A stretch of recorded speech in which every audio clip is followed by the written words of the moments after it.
নমস্কার, চিনতে পারছেন নিশ্চয়ই। শুভেন্দু বলছি ফ্রম চ্যালেঞ্জ মাইন্ডস।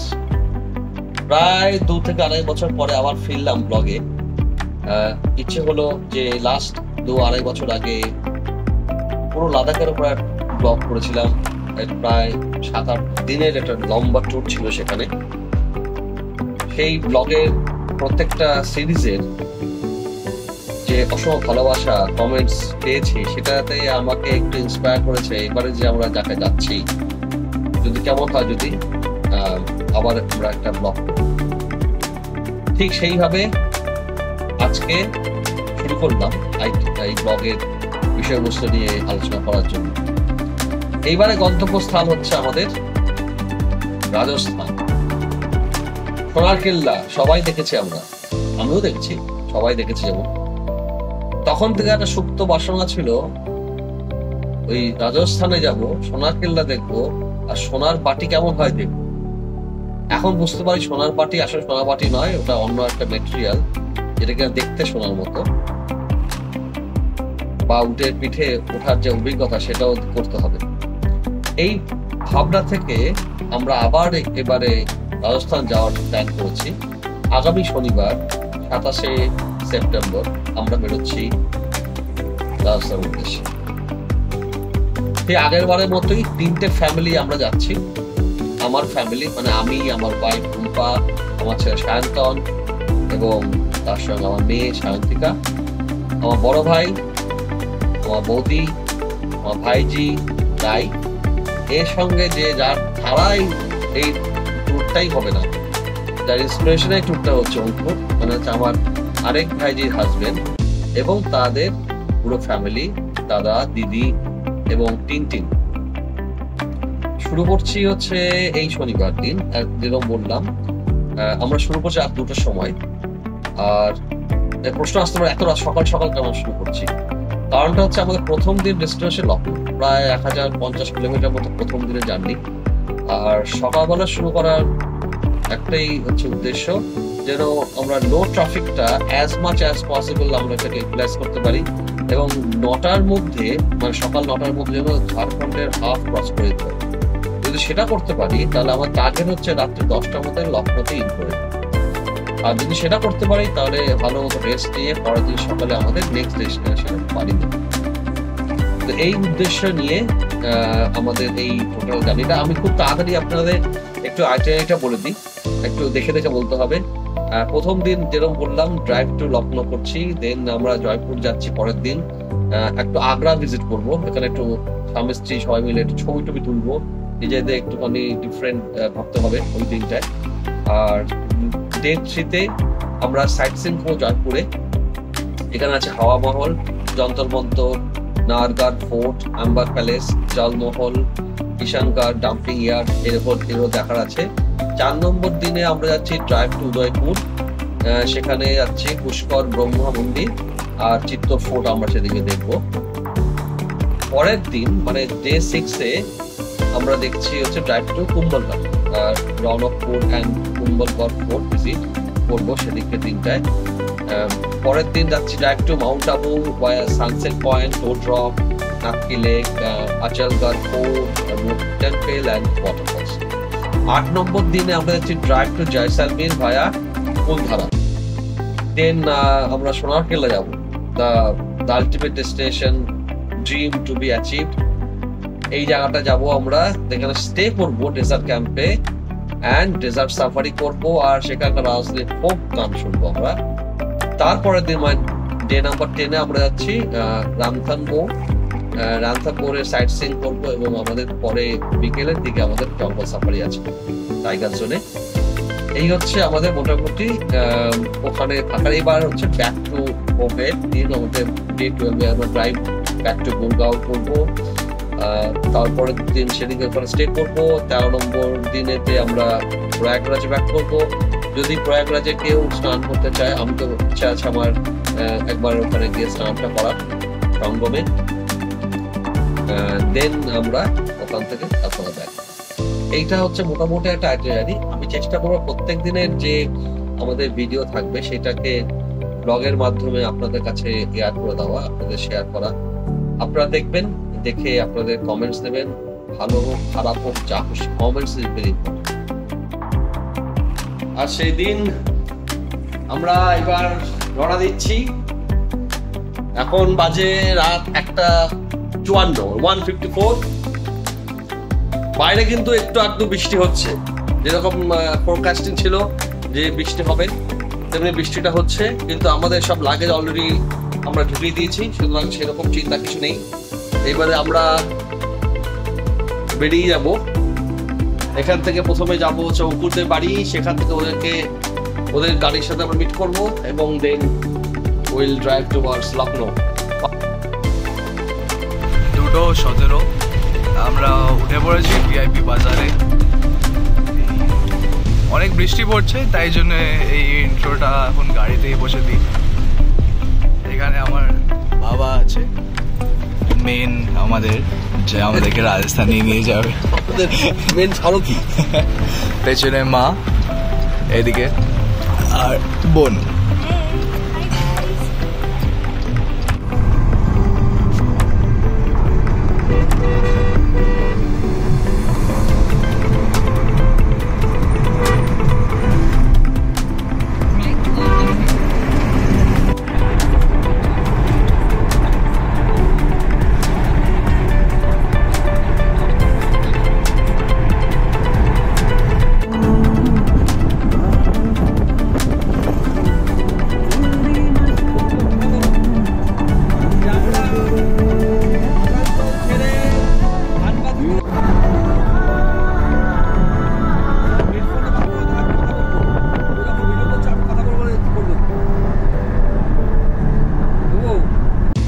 এইমাত্র আমরা ছাড়লাম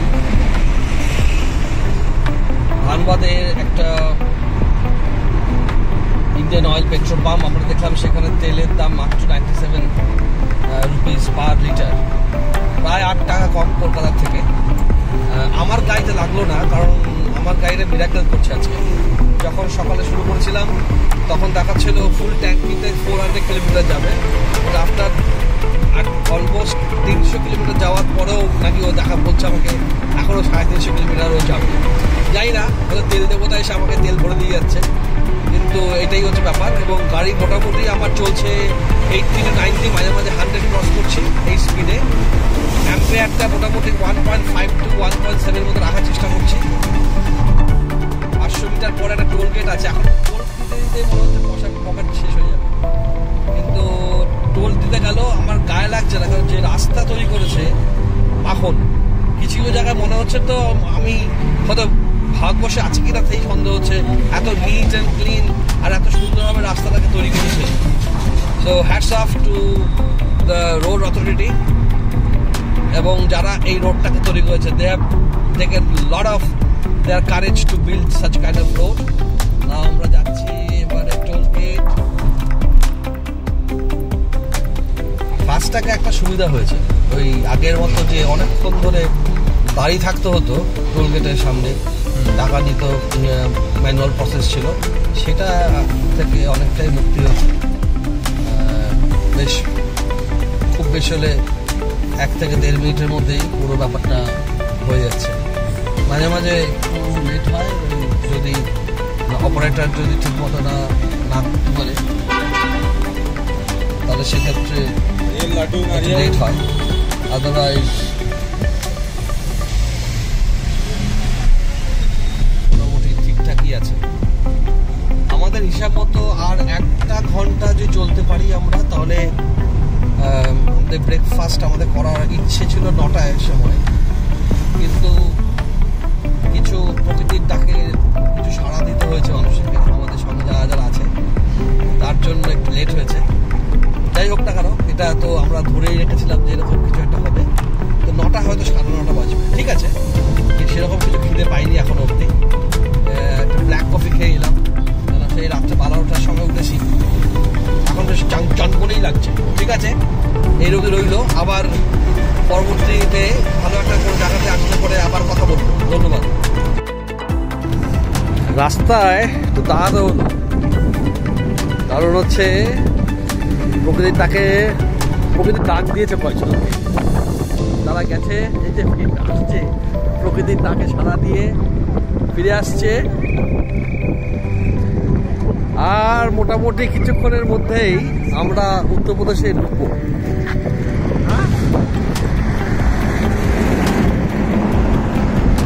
জার্নিটা এখন তো ভালোই হচ্ছে, কোনো সমস্যা নেই, রাস্তাটা খুব দাঁড়ালাম এখানে কিছুক্ষণের জন্য। তাহলে আপনাদের একটু জায়গাটা দেখিয়ে দিই। কাশফুল, কাশফল, কাশফুল দেখতে পাচ্ছি এখানে, অনেক কাশফুল, সুন্দর লাগছে। দুর্গাপুজো সঙ্গে কাশফুল। হ্যাঁ, দৌড়চ্ছি এখনো, মোটামুটি দেখতে পাচ্ছি যা জ্যাম শুরু হয়েছে, এই জ্যাম কাটতে কাটতে যে কতক্ষণ লাগবে বুঝতে পারছি না কিছু। ঠিক আছে, দেখা যাক কতদূর যাওয়া যায়।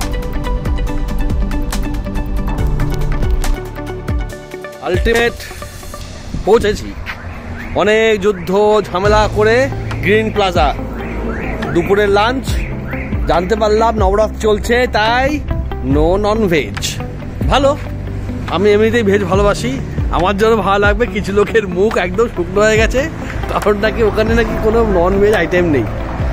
ঠিক আছে, আমাদের সাথে কিছু ডিম ছিল, সেই ডিমও ঢুকতে দেবে এখানে। দেখাই একটু আপনাদের ঘুরে জায়গাটাকে।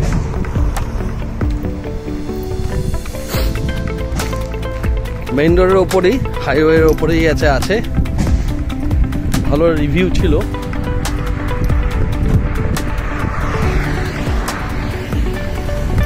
এই hotel green plaza family restaurant.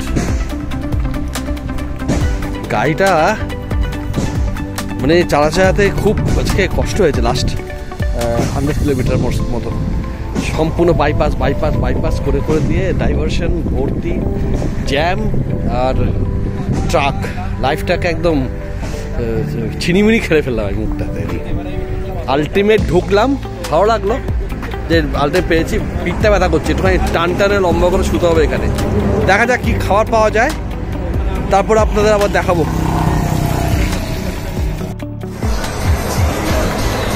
রাত 10টা, খুব খিদে পেয়েছিল তাই দৌড়ে চলে এসেছি এই NH56 ধাবা।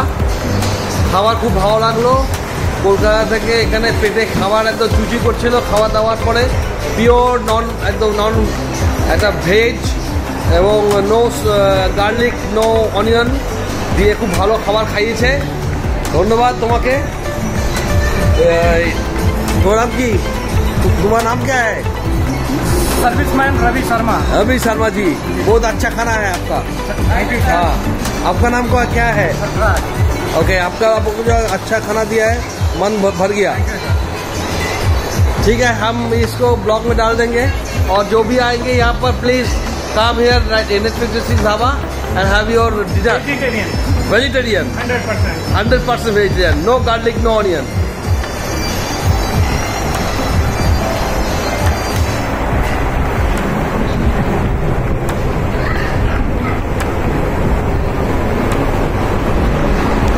আসলাম বা কটা বাজে? 12:37। কালকে রাত্রে 12টা উঠেছিলাম, আর এখন 12:37-এ এসে লখনৌ হোটেলে উঠলাম। সারাটা দিন যা গেল মনে হয় যেন আমি এর থেকে বরঞ্চ বোধ হয় বেশি, এর পড়াশোনা করলে বোধ আরো বেশি ভালো হতো।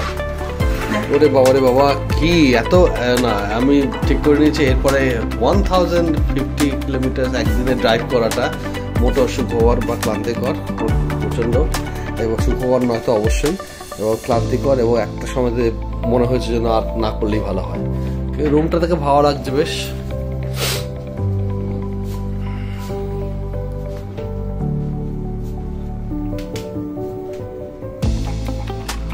ইউটোপিয়ান, ভালো লাগবে, বেশ সুন্দর।